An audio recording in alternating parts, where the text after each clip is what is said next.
I never wanted to be here. Not at this party. Not in this family. Not wearing this half-rented dress and standing near the back wall like some invisible waitress, while people I shared blood with drank champagne and laughed without remembering my name. And yet, I stood there, clutching the edge of the linen-covered table, trying not to tremble. My fingers dug into the fabric when I saw my brother, Carter, swagger across the ballroom floor in his overpriced tux, dragging his ego behind him like a velvet cape. Before we begin, drop a comment and tell us what would you do in this situation? Be honest, tell me in the comments below. We read every comment. Let's begin. Why are you even here? He said, loud enough for the surrounding guests to pause their conversations and turn. You weren't even invited. My jaw clenched. I didn't say a word. I didn't need to, because I had already told myself, tonight, I'd just watch. Not engage. Not crack. Not fall apart. But Carter? He wasn't done. He took 2 steps closer, his breath thick with gin. Seriously, April, don't you have a mop to chase? A toilet to scrub? He chuckled to himself. Or did the motel let their maid out early tonight? There was scattered laughter from a few tipsy guests, distant cousins, college friends, corporate suck-ups. They laughed because he laughed. Because Carter was the heir. Because Carter was the golden boy. My hand stayed down. Then came her. My mother. Or, rather, the woman who gave birth to me and forgot she had a second child. Pamela Whitaker. Perfect hair. Diamond necklace. The most practiced smile in all of Connecticut. She floated toward me, wine glass in hand, stilettos clicking with precise rhythm against the ballroom's marble floor. The crowd gave her space like she was royalty. And then, splash. A full-bodied red, straight in my face. Gasps. Real ones this time. Even the string quartet faltered. My cheeks burned from the sting of the wine, but I didn't move. Not even when it dripped down my neck and onto the neckline of the pale, lilac dress I'd borrowed. She leaned in, her voice like polished venom. You are nothing but a bitter reminder of my mistake. I should have left you with that drunk of a father. The crowd pretended to look away, but no one turned their eyes. No one stopped it. Not one person came forward.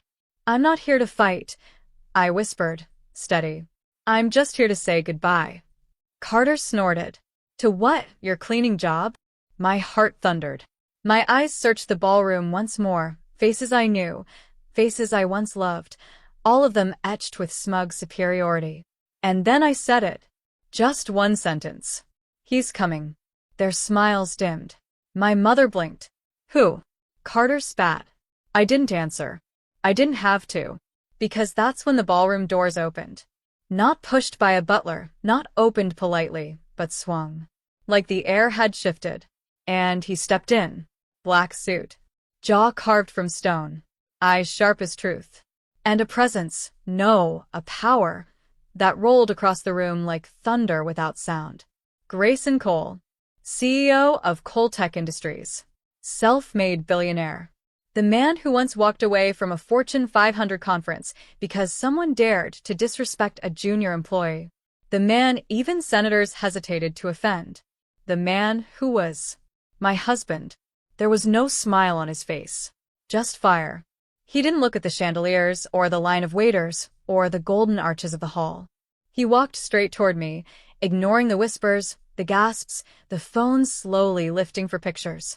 And then he stopped, stood by my side, took my wine-stained hand in his clean, calloused one, and said just loud enough for every lying tongue in that room to hear, touch my wife again, and I swear to God, I'll buy this building, fire the entire staff, and ban every single person in it for life.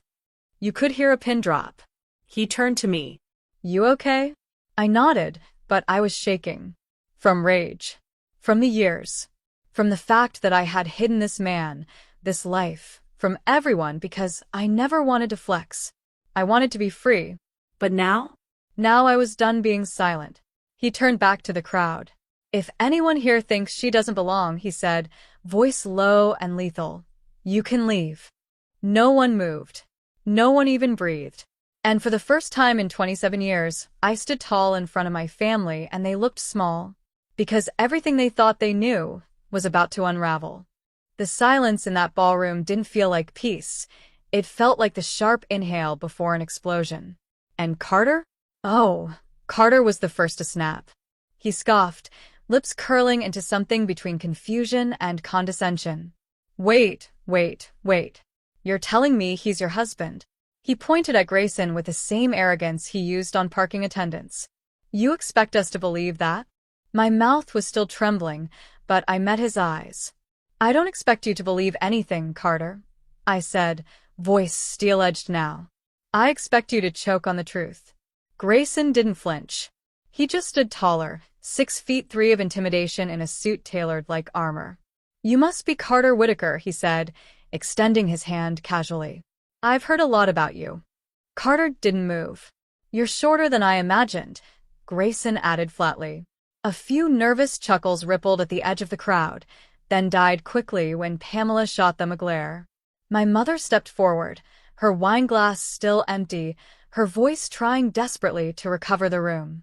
April, what kind of game is this? It's not a game, I said. It's a life. One I built. One you never asked about.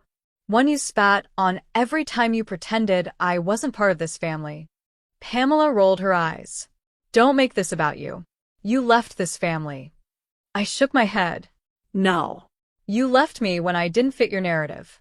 When I chose to work, not marry some lawyer you liked. When I cleaned hotel bathrooms instead of enrolling in a country club tennis class. And now you're trying to rub this. She gestured wildly at Grayson.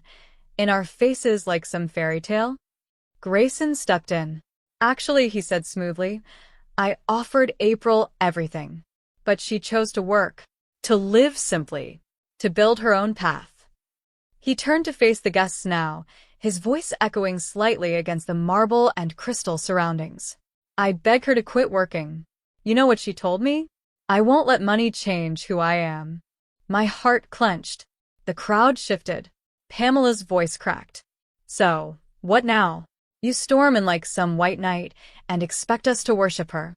No, he replied coldly. But you will respect her. Or I'll make sure your last name never sees another donation, another board seat, or another invitation to anything that matters. And then he pulled out his phone. Made a call. Yeah. Richard? Tell the Whitaker Foundation they're off the board. Permanently. Pamela went pale. That's my name, she whispered. That's my life's work. You should have thought about that, I said quietly, before calling your own daughter a maid in front of 300 strangers. Carter stepped forward again, puffed up like a fool trying to save face. You think you're powerful now, huh? Just because you landed some billionaire? Grayson looked amused. Oh, I didn't just land her. I courted her, respected her. And when she finally said yes, it was the only time in years I felt like the world made sense again. Someone actually gasped, because Grayson Cole didn't say sentimental things in public. He didn't even show up to his own board galas half the time. But now? Now the man was declaring war with nothing but truth and clarity. And the Whitakers, my family, were unraveling. April, a soft voice broke the tension. Aunt Marlene. The only one who had ever sent me Christmas cards after I left. Why didn't you tell us? My throat tightened. Because I didn't want pity. Or validation. I wanted to live. Without being told I was embarrassing you. Without being laughed at for wearing sneakers instead of heels. You could have had anything, Pamela snapped. You chose to struggle. No, I said. I chose to be free. Grayson nodded, squeezing my hand once. And then he looked at the crowd. My wife never needed my wealth. But from today, you'll all understand what it means to lose her. He gestured toward the center of the ballroom.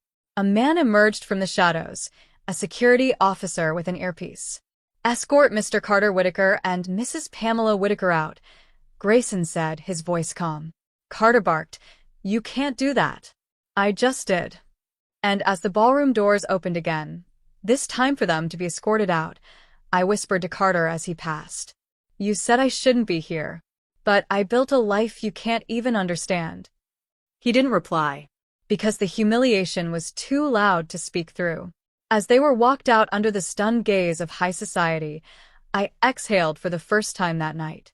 But this was just the beginning, because now the world would know exactly who I was, and how much they'd misjudged the useless maid. The ballroom emptied quickly after that. No one wanted to be seen loitering after the scandal. People whispered, avoided eye contact, and slipped out quietly, clutching their designer bags and broken pride. Grayson stood beside me, still calm, still composed. "You sure you're okay?" he asked. I nodded, but the truth was I was shaking inside. Not because of fear, but from the release of everything I'd buried for years. We walked out together, hand in hand, into the cool night air. Paparazzi had already gathered at the gate, flashes firing like lightning. "They're going to twist this, aren't they?" I murmured. Grayson shrugged.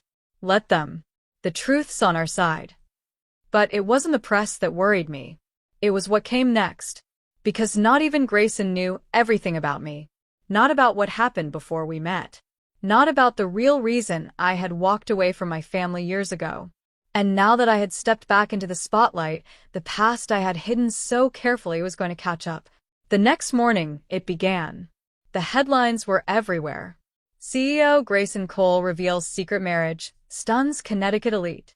Whitaker matriarch and son removed from gala after public meltdown.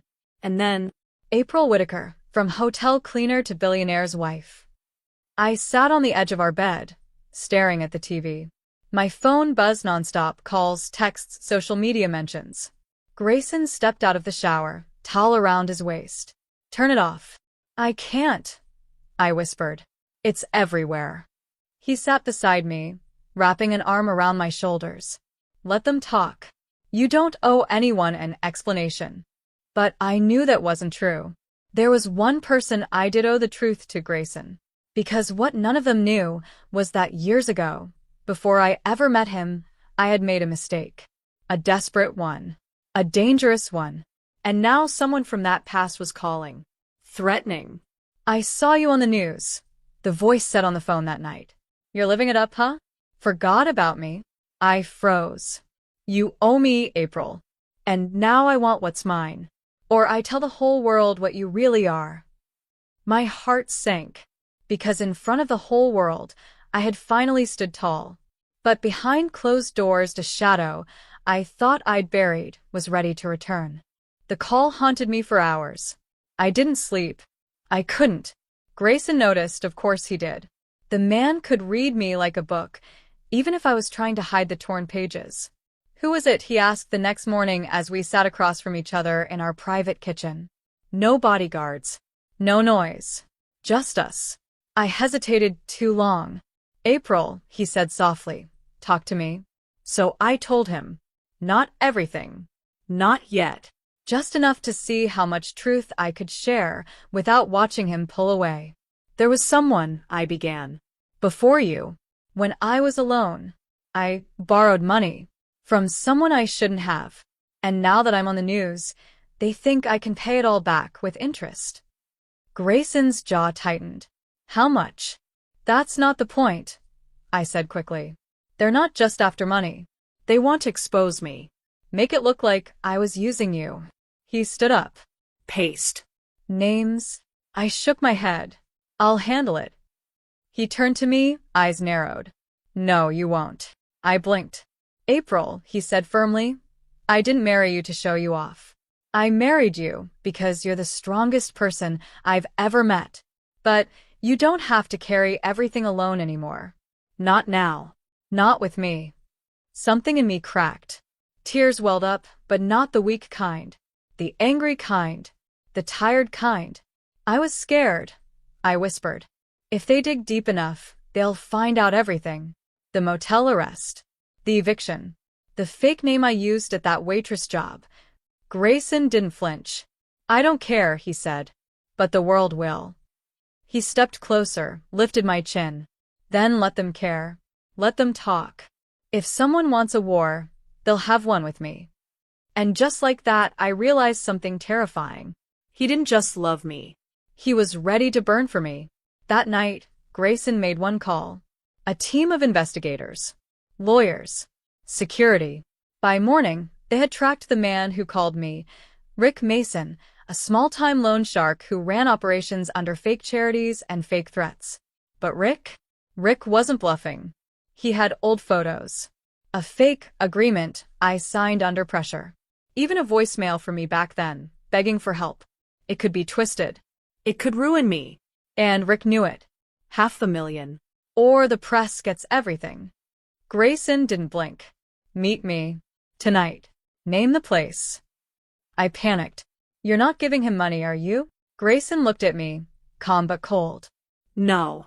And then he smiled. But it wasn't a kind smile. It was the smile of a man who never lost a war. The meeting was set at an abandoned rooftop garage downtown. Rick Mason showed up 15 minutes late, smug and greasy in a fake designer jacket, holding a flash drive between two fingers like it was a royal scepter. I gotta say, he smirked at Grayson, you're a lot dumber than I thought. Showing up like this for a chick who ain't even worth. He didn't finish the sentence. Because that's when Grayson's security team stepped from the shadows. 3 silent men in black, cameras already rolling, every word Rick had said recorded. And standing right behind them was me. I stepped forward. Calm. Clear. And no longer scared. You always counted on me being the one who begged, I said quietly. But not this time.